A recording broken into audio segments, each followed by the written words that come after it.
O que você sabe sobre a história de Jacó e Esaú? Você compreende como a história desses dois homens toca na sua vida? Mexe com a sua espiritualidade? Se você não compreende ainda, e se quiser aprender, se quiser ouvir a voz de Deus falando com você por meio da história desses dois homens, vem comigo, porque agora nós vamos estudar a nossa lição de número 9, que será ministrada nas nossas igrejas no dia 31 de maio do ano de 2026, com o tema Jacó e Esaú, irmãos em conflito. E você não pode perder. Se você é amante da escola bíblica dominical, se você se deleita em ouvir a poderosa palavra de Deus, vem comigo, porque Deus tem uma palavra para você, Deus tem uma palavra para o seu coração, através do estudo dessa nossa lição da revista da Escola Bíblica Dominical. E como sempre, a nossa lição está dividida em 3 tópicos principais, que são eles. O primeiro, os filhos de Isaac. O segundo, Esaú vende sua primogenitura. E o terceiro e último, Rebeca induz Jacó ao pecado. São esses 3 tópicos principais que agora eu te convido para vir comigo para analisarmos juntos, estudarmos juntos essa lição maravilhosa que eu tenho certeza que vai tocar aos nossos corações. Na introdução, o nosso comentarista já nos dá a tônica daquilo que será o ponto fulcral do objeto do nosso estudo, ou o tema central desse nosso comentário, da nossa lição. E qual é esse tema central? É exatamente a predileção dos pais por um dos filhos. No caso, de um modo mais específico, uma preferência de Isaac por Esaú e a preferência, o favoritismo de Rebeca por Jacó. Então, esses meninos, eles cresceram, eles nasceram já dentro desse ambiente conflituoso, dentro desse ambiente de disputa. E é bom a gente perceber, a gente entender que o objeto de disputa aqui era a primogenitura. E nesse caso, dentro da cultura do Antigo Oriente Médio, o filho primogênito, ele possuía uma grande importância social e cultural, assim como também uma grande importância religiosa. E é exatamente isso que está em disputa dentro dessa família. No caso, Esaú tinha uma preferência ou um favoritismo do pai exatamente pelas suas características físicas e também pelas funções profissionais de atividade que ele adquiriu ao longo da vida. E a Bíblia ressalta essa questão. A Bíblia faz questão de trazer a aparência estética desses meninos. Por quê? Porque Esaú, no caso, ele era aquele menino forte, peludo, caçador, então ligado a atividades do campo, que eram qualidades associadas à masculinidade e também necessárias à liderança tribal. Então, provavelmente, Jacó tem uma preferência por Esaú, não apenas por ele ser o primogênito, mas também por causa dessas características que ele carrega. Enquanto Sara, no caso, que prefere Jacó, e que Jacó não tem nenhuma dessas características, Jacó se torna pastor de ovelha, mas não tem essa aparência tanto valorizada ou tão valorizada para a masculinidade daquele período, no caso. Mas, contudo, Rebeca tinha recebido de Deus, no Gênesis capítulo 25, versículo 23, uma mensagem, uma palavra profética recebida da boca do próprio Deus. Quando aqueles meninos começaram a brigar ainda no ventre da mãe, e Rebeca vai questionar, vai perguntar a Deus por que aquilo acontecia, e Deus diz para ela que ela estava carregando no seu ventre 2 nações, e que o maior serviria ao menor. Então Rebeca, sabendo que Jacó nasceu depois de Esaú, não tinha as mesmas características que eram valorizadas dentro daquela cultura. No caso, Rebeca não precisava de mais nada para entender que Jacó havia sido escolhido de Deus para dar seguimento às promessas que foram ditas, que foram feitas a Abraão. Então não era só a questão de ser o primogênito, era também, no caso, aquele que levaria sobre os seus ombros as bênçãos de Abraão. Então, o que vai potencializar essa disputa dentro da família de Isaac. E aqui a gente já tem uma contradição cultural nesse sentido. Por quê? Porque se nós estamos dizendo que dentro da cultura do Antigo Oriente Médio, o filho mais velho tinha uma certa predileção, tinha um certo favoritismo, e aí Deus escolhe o menor, Deus aqui já está quebrando um paradigma social. Deus aqui está cumprindo, no caso, aquela palavra que diz que Deus chama os que não são para confundir os que são. Ele está quebrando uma regra, ele está quebrando um sistema cultural para, no caso, dar a Jacó o direito de herdar e de levar, carregar as bênçãos, no caso, que foram prometidas a Abraão. E aí, no decorrer da nossa lição, nós vamos observar, nós vamos ver que essa disputa, esses conflitos, acabaram por gerar consequências traumáticas e que foram muito dolorosas para a família de Isaac, para todos os envolvidos, para Isaac, para Rebeca, para Esaú, para Jacó. Esses conflitos, eles são sempre problemáticos. E aqui tem uma outra questão que nós vamos observar, que é a soberania divina. Deus agindo, fazendo cumprir a sua vontade, mesmo lidando com as imperfeições humanas. Que nós vamos ver que os métodos escolhidos por Rebeca, por Jacó, para alcançar, no caso, esse direito e para herdar as bênçãos de Abraão, eram métodos totalmente reprovados por Deus. Contudo, todavia, apesar das falhas humanas, apesar das intempéries, apesar da natureza humana sempre se opondo à vontade divina, Deus é soberano para fazer cumprir o seu propósito. Deus é soberano para fazer cumprir os seus planos e o seu desejo na vida do homem.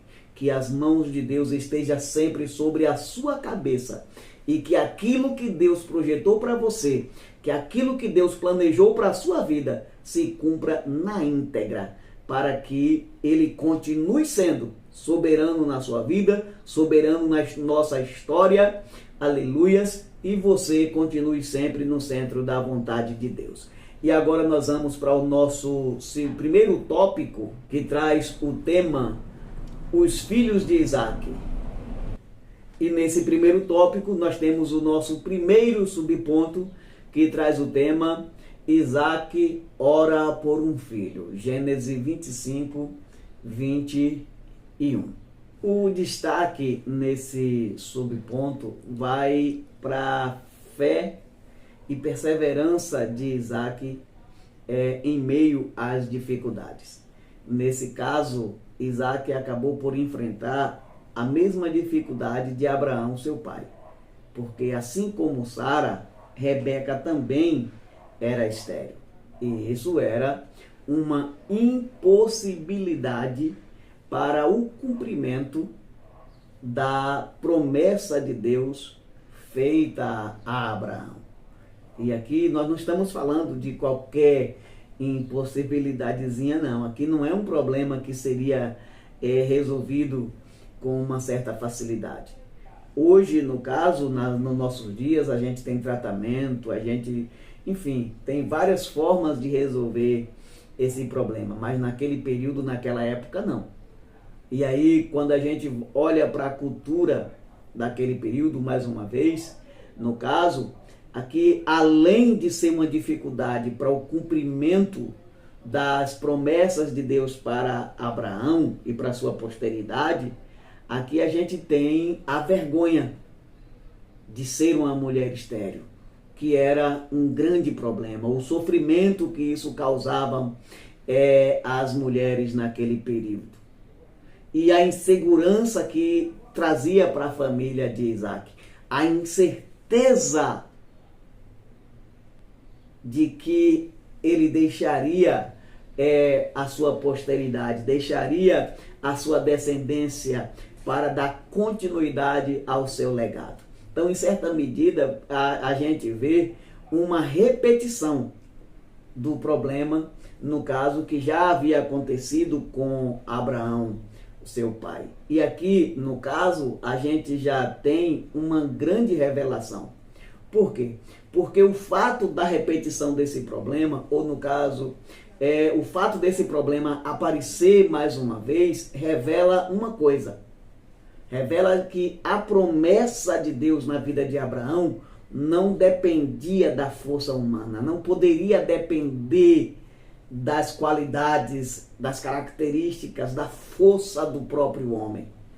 Aqui a gente vê, no caso, Deus ressaltando, né, a mensagem de que essa promessa só seria cumprida por meio de uma ação direta e sobrenatural das mãos do Deus Todo-Poderoso, e não pelos méritos e esforços humanos.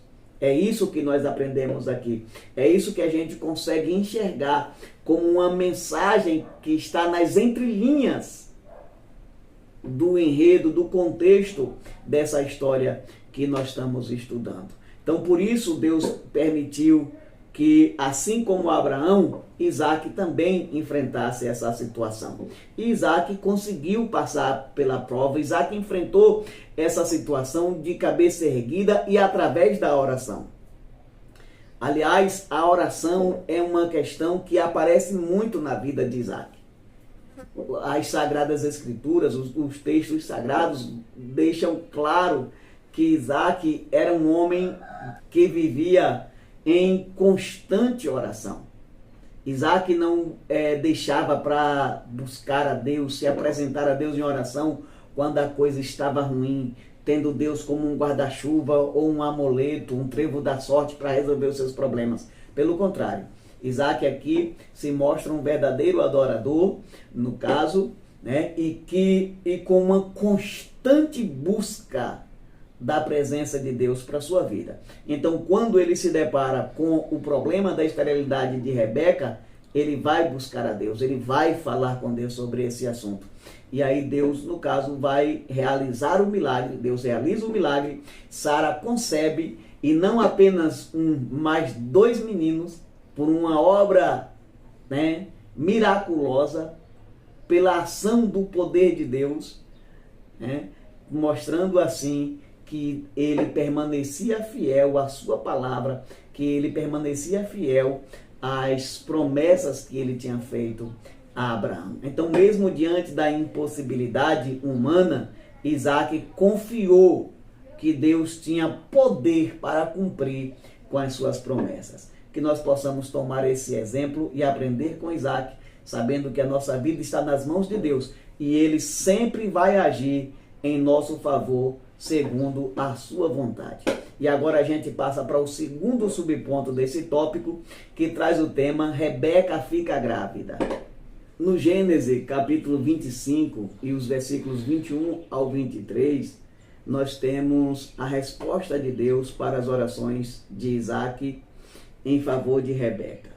Nós já vimos que Isaac acabou por enfrentar os mesmos problemas, as mesmas dificuldades que Abraão, seu pai, em relação à esterilidade de suas esposas. Contudo, Deus responde às orações de Isaac. E Rebeca concebe e gera em seu ventre 2 filhos, 2 crianças. E aqui tem uma coisa que eu acho curiosa, porque naquele período a gente não tinha ultrassom para as mães saberem o sexo das crianças ou saber que carregava duas crianças em seu ventre. Mas Rebeca foi uma privilegiada, porque quando ela percebeu que tinha uma coisa estranha, né, que estava acontecendo um fenômeno que era desconhecido para ela, ela vai indagar a Deus o que estava se passando em seu ventre. E Deus diz para ela que em seu ventre ela estava carregando duas crianças. Ou seja, ela estava carregando duas nações. Deus diz para ela, em teu ventre há duas nações. E aí nós temos aquela grande revelação pela qual Rebeca passa a ter uma certa predileção por Jacó. É quando Deus diz que o maior servirá ao menor. E aqui a gente pode dizer, eu acho que é válido a gente fazer esse destaque, que essa luta, essa intriga, no caso dessas crianças que vêm desde o ventre da mãe, ela vai muito além do que uma simples rivalidade entre dois irmãos. Na verdade, ela representaria o surgimento de duas nações que se rivalizaria por um longo período de tempo. E isso acontece no caso no Antigo Testamento. Os edomitas habitaram ali na região de Edom, ao sul do Mar Morto, e por um longo período de tempo eles viveram uma relação de conflito com os descendentes de Jacó, com o povo de Israel. Eles desenvolveram conflitos e rivalidades, tanto por questões políticas, como também por questões territoriais, por um longo período de tempo, até que os edomitas deixaram de existir, por ocasião das invasões dos impérios babilônicos e do Império Romano. Mas, contudo, todavia, há alguns estudiosos que apontam para o fato de que pode ser que os descendentes dos edomitas, no caso, ainda existam entre as antigas populações árabes, ali na região da Cisjordânia e da Palestina. Mas isso é uma coisa que a gente não pode fazer uma afirmação categórica, a gente não pode afirmar isso com certeza. E aí a gente já vai aqui para o nosso terceiro subponto deste primeiro tópico, que traz o tema o nascimento dos gêmeos. Nesse terceiro subponto do primeiro tópico, o tema ou toda a discussão vai girar em torno do nascimento dos gêmeos. No caso, o nascimento de Jacó e Esaú e Jacó, né? E já aqui, nesse ponto, é válido a gente destacar que o nascimento daqueles meninos foram vistos, no caso, como um ato miraculoso, uma obra, uma ação direta do poder de Deus. Isso porque Rebeca, assim como Sara, nós já falamos isso, né? Mas vamos repetir mais uma vez, era estéril, né? Uma outra questão que a gente levanta com o nascimento desses meninos é o nome, ou são os nomes que são dados a eles. No caso de Esaú, que tem o significado de peludo, né? E está relacionado à sua aparência física. E aí a gente traz aqui uma questão cultural do Antigo Oriente Médio, que havia ali, no caso, o costume de dar o nome ao indivíduo de acordo às circunstâncias que cercavam o seu nascimento ou alguma característica física que era muito peculiar dele. E no caso aqui de Esaú, a Bíblia faz questão, nós já falamos sobre isso, de destacar essa aparência estética e física daquele menino. Por que que a Bíblia destaca isso? Nós já falamos. Exatamente, não só pelo fato de Esaú ser o primogênito, mas para demonstrar que Esaú tinha as características que, segundo os padrões morais e culturais daquele período, era o filho ideal para assumir a primogenitura, para assumir o legado não apenas do seu pai Isaac, mas o legado de Abraão. né? Esaú nasce peludo, nasce forte, robusto, então com uma aparência estética de uma presença masculina forte. Jacó, por outro lado, nasce já sendo desfavorecido, porque ele veio depois de Esaú e ele nasce segurando o calcanhar de Esaú, e daí vem o seu nome, Jacó, aquele que agarra pelo calcanhar, ou suplantador, ou simplesmente aquele que agarra. E nesse sentido é importante a gente destacar que o fato de Jacó nascer segurando o calcanhar de Esaú não foi visto pelos seus pais como um detalhe simplesmente curioso. Foi visto como um prenúncio do que viria a acontecer, no caso, com aqueles dois meninos, com aquelas duas crianças. Era um prenúncio das disputas que seriam travadas entre aqueles dois meninos e, como nós já falamos, aquelas duas nações, pelo direito do legado de Abraão, pelo direito da primogenitura. E aí a gente vê que, embora Esaú fosse o primogênito, por lei, de fato, legal, segundo a tradição cultural, Deus, como nós já falamos no tópico anterior, Deus já havia escolhido Jacó e revelou isso, no caso, a Rebeca, né? Quando falou para Rebeca que o maior serviria ao menor. Então, Jacó parece nascer numa situação menos favorável ou até desfavorável. O problema, nesse caso aí, é que Deus escolheu aquele que parecia não ser para assumir um lugar ou o lugar de quem era. E aí, nesse ponto, é importante a gente perceber, no caso, que a Bíblia, ela trabalha a ideia desse contraste, né? Daquele que é segundo a aparência externa. Essa não foi a última vez que isso aconteceu. A gente vai ver esse contraste aparecendo em outros textos sagrados, como, por exemplo, na unção de Davi. Então, Deus ele vai contradizer essa questão dessa aparência externa para impor, no caso, a sua vontade, a sua soberania e fazer valer os seus propósitos divinos. E aqui nós já vamos para o nosso segundo tópico, que traz o tema Esaú vende sua primogenitura. E nesse segundo tópico nós temos o primeiro subponto, que traz o tema preferência entre filhos. Nesse primeiro subponto do segundo tópico, nós temos um problema que ainda hoje é muito recorrente no meio de algumas famílias.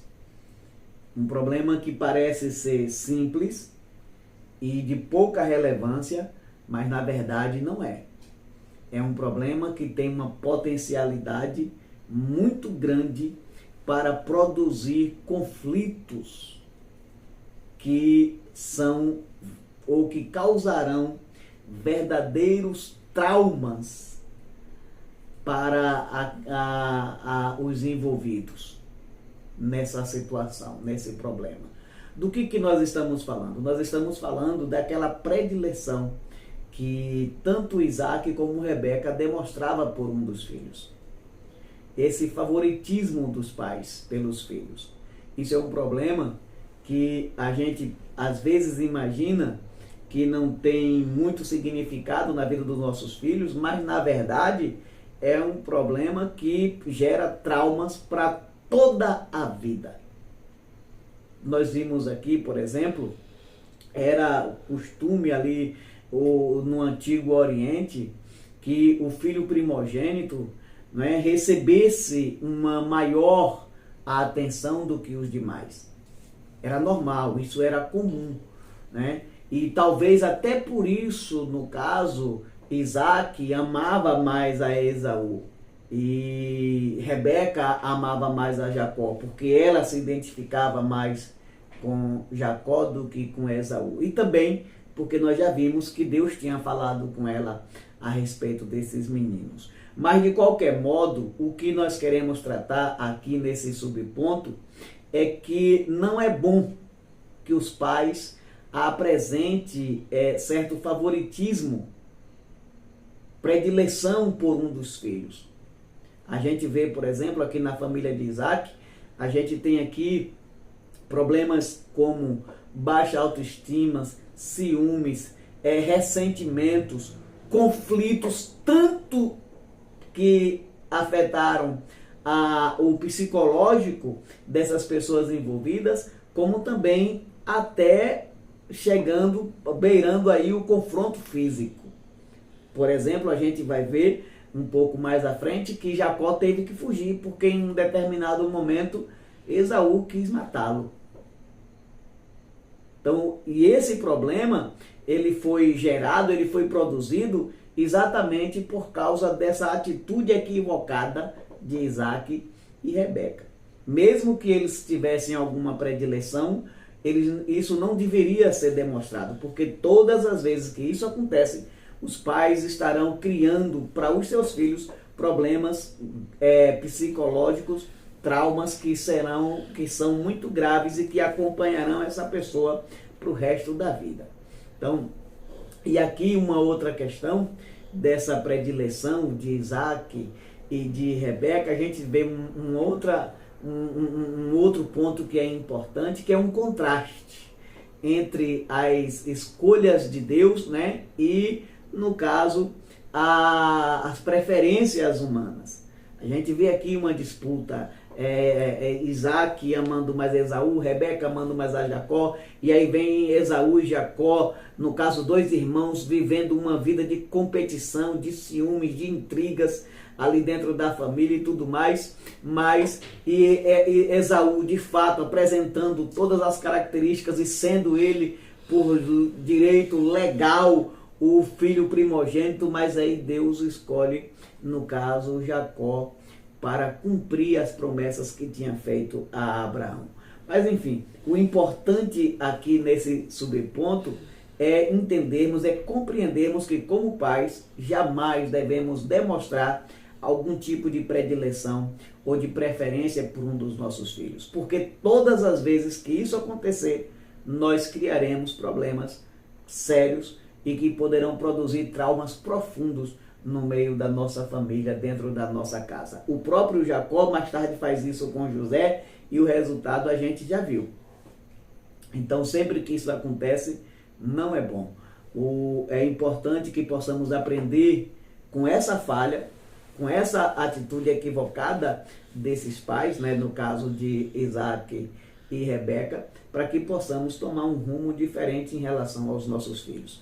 Mesmo que tenhamos apego a um mais do que aos outros, isso nunca deve ser demonstrado pelos pais. E agora nós vamos para o nosso segundo subponto, que traz o tema o valor da primogenitura. Esse segundo subponto, nós vamos observar que na cultura do Antigo Oriente Médio, o filho primogênito, ele gozava de alguns privilégios em relação aos demais. Como, por exemplo, ele era visto como o sucessor natural do pai. Ele exercia uma liderança, nesse caso, tanto espiritual quanto administrativa, e também uma liderança sobre a família, sobre o clã, né, após a morte do pai. E nesse caso dos filhos de Isaac, após a morte do patriarca. E para a gente poder ter uma noção, para a gente ter uma ideia da importância cultural, social e espiritual que tinha o filho primogênito, nós vamos observar, por exemplo, o que Deus faz depois que ele matou todos os primogênitos do Egito. Ele diz para os filhos de Israel que os primogênitos, no caso, a partir daquele momento, pertenceria a ele, era dele. E o nosso comentarista traz à tona, no caso, essa esse texto, esse fenômeno, exatamente para que nós possamos compreender o quanto era importante para um indivíduo ser o primogênito da família, né? E nesse caso aqui, se tratando da família de Isaac, a primogenitura ela tinha um valor a mais do que qualquer outra primogenitura. Por quê? Porque nesse caso, ser o primogênito de Isaac significaria também herdar as promessas que Deus fez a Abraão. Então, por isso nós falamos, né, que a disputa, né, a rivalidade entre Esaú e Jacó ia muito além das disputas pelos bens materiais. Ia muito além, por exemplo, da porção dobrada que o primogênito tinha direito de receber da herança. Envolvia também uma questão espiritual muito importante, né? Então, o que acabava por potencializar e valorizar ainda mais o direito da primogenitura, no caso, para os filhos de Isaac. E aí, a gente vê, no caso, que o primogênito, ele carregava sobre os seus ombros uma responsabilidade muito grande. Porque ele adquiria um direito que tinha um simbolismo e uma importância espiritual muito elevado. E por isso, ele não poderia nem perder essa primogenitura e também nem transferir para uma outra pessoa, né? Porque, no caso, menosprezar esse direito de primogenitura era uma abominação, era uma profanação, porque, no caso, era o mesmo que desprezar as coisas espirituais, desprezar as coisas de Deus. Isso falando em relação a Esaú e Jacó, porque, como nós já falamos, para a família de Isaac, essa primogenitura tinha, no caso, um quê, né, a mais, tinha uma importância maior do que qualquer outra primogenitura em qualquer outra família. Então, nesse caso aqui, o privilégio de ser primogênito também trazia, no caso, para o indivíduo, para o filho mais velho, uma responsabilidade muito grande. O primogênito, ele deveria ser o exemplo, no caso de liderança, ele deveria demonstrar um compromisso, no caso, com Deus, né? E não ser apenas alguém que seria beneficiado materialmente, mas alguém, no caso, que seria responsável por guiar toda a sua família dentro desse processo espiritual, no caso, no que diz respeito a herdar também as promessas que Deus havia feito a Abraão. E agora a gente vai para o nosso terceiro subponto desse segundo tópico, que traz o tema: Esaú vende seu direito à primogenitura. Terceiro subponto, ele é muito interessante. Aqui todo o desenvolvimento do nosso comentário vai girar em torno daquele fenômeno do momento em que Esaú vende ou troca o seu direito de primogenitura por um guisado, por um prato de comida. Esaú, no caso, vinha da caça e aí não tinha encontrado nada, não tinha matado animal nenhum e vinha com muita fome. Jacó, no caso, que era aquela pessoa mais caseira, mais ligado ao pastoreio, né, havia matado um dos seus cabritos, uma das suas ovelhas, e tinha preparado um saboroso guisado. E Esaú, quando viu aquilo, no caso, entendeu que aquele guisado, aquela comida, teria mais valor do que o seu direito de primogenitura. Então, nesse caso aqui, movido pela fome imediata, Esaú aceitou trocar o seu direito de primogenitura por um prato de comida. E aí é importante a gente entender, a gente notar que o problema, no caso, não foi apenas vender a primogenitura por um direito material. A grande questão aqui é, como nós já falamos, que para a família de Isaac, a primogenitura tinha um valor diferente das demais famílias. Era da cultura no Oriente Médio o filho primogênito ser valorizado. Só que na família de Isaac, essa valorização também tinha um valor espiritual. Então, quando Esaú menosprezou o seu direito da primogenitura, ele também estava menosprezando, no caso, uma coisa espiritual e sagrado, e que tinha uma relevância inimaginável para a sua vida.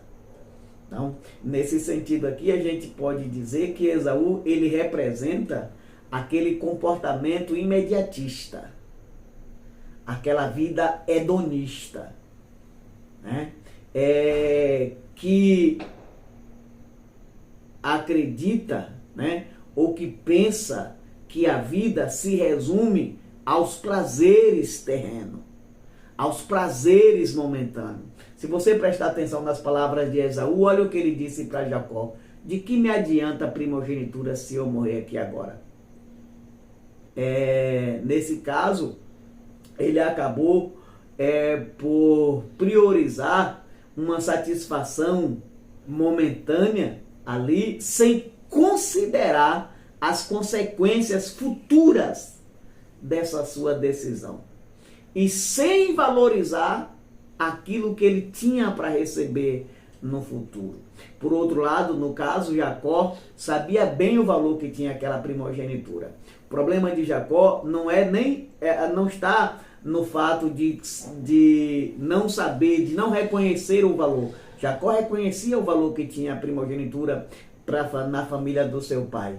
O problema, no caso de Jacó, foram os meios que ele utilizou para conquistar essa primogenitura. E aí, mais uma vez aqui, a gente faz um contraste entre, no caso, as ações do homem e a soberania divina. Nós já vimos que antes de Esaú e Jacó nascerem, Deus já tinha escolhido Jacó. Então, de qualquer modo, no caso, o escolhido por Deus para carregar o legado de Abraão, já havia sido, já teria sido Jacó. Era Jacó. Só que o problema é que Jacó, nas suas falhas, como um homem, acabou por tomar decisões para conquistar esse direito por caminhos tortuosos. Nesse caso em específico, ele aproveitou de um momento de fragilidade do irmão. Porque também não custaria nada ele alimentar o irmão com aquele prato de comida. Mas o problema, lembra que eles já vinham numa rivalidade por causa da questão da predileção, por causa das preferências dos pais. Eles cresceram num ambiente de disputa, eles cresceram num ambiente de rivalidade. Então, quando Esaú vem do campo com fome, Jacó viu uma oportunidade de usurpar o direito de primogenitura do irmão. E aí, nesse sentido, a gente pode dizer que Esaú escolheu livremente. Olha só, aqui, aquele contraste entre a soberania divina e as escolhas humanas. Nesse caso, não se pode dizer que foi Deus quem forçou Esaú a vender o seu direito de primogenitura, ou ele nasceu, no caso, para ele escolheu, naquele momento, menosprezar, vender o seu direito de primogenitura. É verdade. De qualquer modo, no caso, Deus já havia escolhido Jacó, mas Esaú poderia se comportar diferente. É por isso que lá no livro de Hebreus, capítulo 12, do versículo 16, ele vai aparecer como profano. O escritor aos Hebreus diz: e ninguém seja fornicador e nem profano como Esaú, que por um manjar vendeu o seu direito de primogenitura.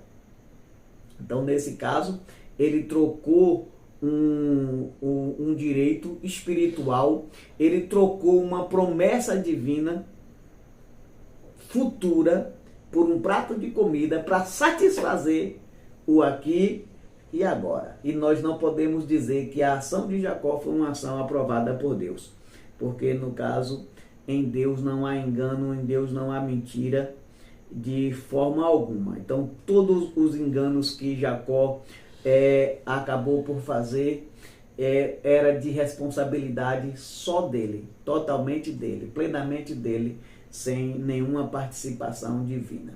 Porque apesar dele ter sido escolhido para levar adiante o legado de Abraão, essa decisão era uma decisão exclusivamente dele. Então Esaú errou, falhou quando vendeu a primogenitura, menosprezando as bênçãos de Deus, no caso, e Jacó falhou quando usurpou essa primogenitura, se aproveitando de um momento de fraqueza do irmão. Mas agora nós vamos para o nosso terceiro ponto, ou nosso terceiro tópico, que traz o tema Rebeca induz Jacó ao pecado. E aí nesse terceiro tópico nós já temos aqui o nosso primeiro subponto, que é Isaac manda Esaú preparar um guisado. O foco nesses três últimos subpontos que agora a gente passa a analisar está ou gira em torno do modo como Rebeca e Jacó se comportaram para adquirir as promessas de Deus, para roubar, para usurpar de Esaú as promessas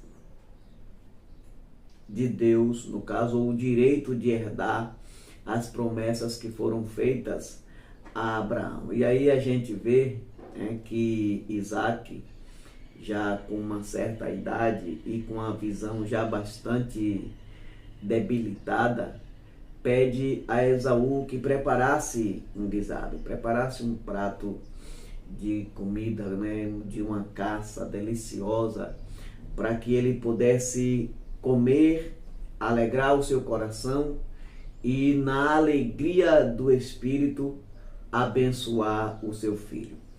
E, contudo, todavia, quando ele conversa com Esaú, pede ou faz esse pedido a Esaú, Rebeca escuta, e mesmo Deus já tendo falado com Rebeca que o maior serviria o menor, ela resolve, dá uma pausa, ela resolve agir por conta própria.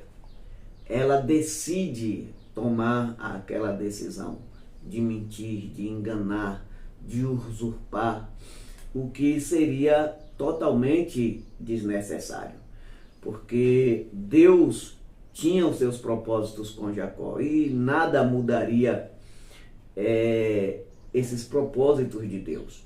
Então não havia nenhuma necessidade de Rebeca tomar tal atitude. E é exatamente por isso que nós falamos que, apesar de Deus já ter os seus propósitos com Jacó,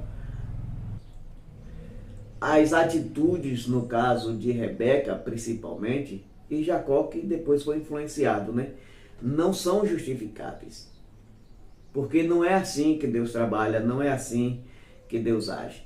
E nesse caso, esse modo de agir de Rebeca e Jacó, a gente não pode dizer que não teve consequências. Muito pelo contrário. Por exemplo, Rebeca, ela foi muito atingida, ela foi muito afetada por causa do resultado da sua ação.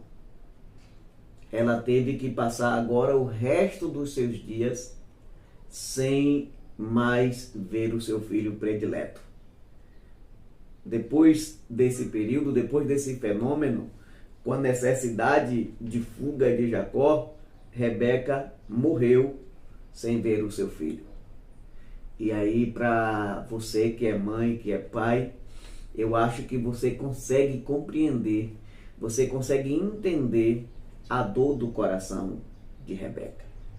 E principalmente do modo como as coisas aconteceram, a necessidade da fuga para escapar, no caso, com vida. Um outro ponto importante que nós temos aqui é também a responsabilidade de Isaac. Isaac, em certa medida, ele também foi responsável por esse fenômeno. Por que Isaac também foi responsável? Por que nós podemos falar isso? Porque Isaac sabia das promessas que Deus tinha, Isaac sabia da revelação que Deus tinha dado a Rebeca e, contudo, todavia, ele insistiu em manter a sua preferência em Esaú. Ele insistiu em dar, no caso, a Esaú os direitos da primogenitura, mesmo sabendo que Deus já havia escolhido Isaac para carregar, para levar adiante o legado das promessas feitas a Abraão. Então, aqui, em certa medida, Isaac, ele se coloca contra um plano divino. Ele se coloca, ele se posiciona contra a vontade de Deus. Então, a gente já falou, né, sobre as consequências dessas preferências, dessas predileções, né, de Isaac e Rebeca. Nós já vimos, no caso, o quanto essa família sofreu, o quanto essa família passou períodos conturbados de muitas rivalidades, de muitos ressentimentos, enfim. E nesse caso, todos os personagens dessa família tiveram a sua parcela de culpa pelo que aconteceu ali no seio daquela família. E caminhando aqui para a conclusão desse subponto, a gente pode dizer que a gente observa na família de Isaac, a gente pode compreender que não há família perfeita. Todas as famílias vai ter um probleminha aqui, outro probleminha ali, porém, contudo, todavia, o que a gente precisa aprender a fazer é como lidar com esses problemas. E principalmente, no caso, nos preocuparmos com a vontade de Deus para nossas vidas, com o plano de Deus, com o propósito de Deus para nossa história e para nossa casa e para nossa família. E assim a gente já segue aqui para o nosso segundo subponto, que traz o tema, o plano de Rebeca. Segundo subponto, a gente continua com o mesmo tema do primeiro. E aqui, agora a gente passa a tratar das artimanhas, no caso de Rebeca, para que Jacó conquistasse ou adquirisse o direito da primogenitura. É sabido que dentro daquela cultura, a bênção do pai, principalmente aquela última bênção ali, que já era que já estava ali na proximidade da morte do patriarca, ela soava como uma declaração profética na vida do filho. Então era uma coisa extremamente importante. E aí Rebeca, no caso, desejando garantir que Jacó recebesse a bênção patriarcal, elabora um plano, né, para que Jacó pudesse usurpar aquele direito de primogenitura. E aí, como diz o nosso comentarista, inicialmente Jacó ficou meio receoso. Só que aqui é importante a gente observar que o receio de Jacó não era por uma questão moral. Jacó não pensou aqui na pecaminosidade, na malignidade do plano.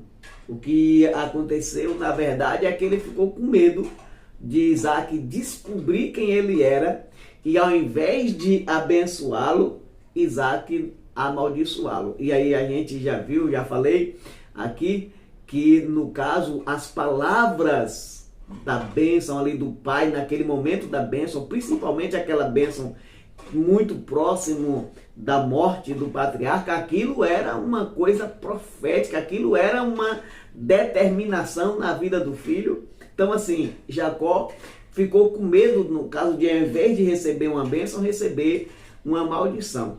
Então, e não por uma questão moral. Depois ele acaba cedendo, no caso, fazendo exatamente aquilo que a mãe lhe ensinou, lhe mandou fazer, matou um cordeiro, fez um guisado delicioso com a pele do cordeiro, no caso, ele cobriu, né, o seu corpo, de modo que conseguiu enganar Isaac. E Isaac, no caso, a bênção que seria destinada para Esaú, foi determinada, foi dada para Jacó. Quando Esaú chegou, que a bênção já tinha sido dada, e como nós já falamos, vou repetir agora, aquela palavra era uma palavra profética, não poderia ser quebrada.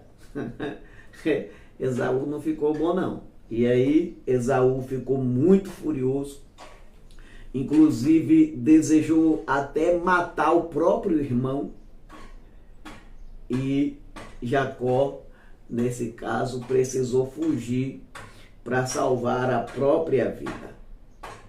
E Rebeca, como nós já falamos no subponto passado, Rebeca nunca mais teve a oportunidade de ver o filho. E aí uma coisa que a gente precisa tratar aqui, antes de passar para o próximo subponto, é que a lei da semeadura não falha. Jacó tanto fez para enganar o seu irmão, enganar o seu pai, que depois ele acabou pagando com a mesma moeda. Ele fugiu para a casa do tio e lá, no caso, Labão enganou ele várias vezes. Né? Labão acabou devolvendo a Jacó tudo aquilo que ele havia feito com seu pai e com seu irmão. E aí a gente já vai aqui para o nosso terceiro e último subponto, que traz o tema as consequências dos atos de Jacó. Nesse terceiro subponto, e aí que a gente já está também caminhando para a nossa conclusão, a gente observa que o problema aqui foi que Jacó não confiou plenamente no tempo de Deus. Jacó não confiou que Deus cumpriria com aquilo que havia falado com Rebeca quando ele ainda estava no ventre da sua mãe. Aliás, nem só Jacó, né, mas também Rebeca. E aí a gente vê, mais uma vez, um método que se repete na vida, no caso de Rebeca e Jacó, que já havia acontecido, já havia, né, com Abraão e Sara, envolvendo, no caso, a serva Agar. E aí a gente já viu todo aquele sofrimento que aquele processo causou na vida, na família de Abraão, e agora a gente vê todas as consequências também na vida da família de Isaac, na vida de Rebeca e na vida do próprio Jacó. Então, é importante a gente entender, a gente compreender que Deus não precisa da nossa ajuda. Aquilo que Ele prometeu para nossas vidas, Ele vai cumprir. Mesmo que no nosso tempo pareça estar atrasado, mesmo que no nosso tempo pareça que já passou da hora de Deus cumprir com as suas promessas, não se preocupe, não tente se adiantar. Não tente, no caso como foi o caso aqui de Jacó, por meios inescrupulosos, conquistar a bênção, conquistar o direito da primogenitura, porque já era dele, era a promessa de Deus. Deus já tinha falado com Rebeca. Então, mais tarde, no livro do Gênesis, capítulo 47, versículo 9, Jacó dá uma declaração dizendo que os seus dias não tinham sido nada fácil. Tinham sido muito difíceis. Desanimado, desalentado, porque aquelas suas atitudes, naqueles momentos de tentativa de ajudar a Deus, acabou por gerar, por produzir grandes dificuldades, grandes problemas na vida do patriarca Jacó. Mas enfim, nós precisamos compreender que as promessas de Deus não precisa, no caso da nossa ajuda, a gente não precisa lançar mão de meios pecaminosos, inescrupulosos, né? Para que Deus cumpra os seus desígnios, para que Deus cumpra os seus propósitos na nossa vida. Que se Ele prometeu, Ele vai fazer cumprir, Ele vai fazer acontecer. Então esse é o nosso comentário desta lição de hoje.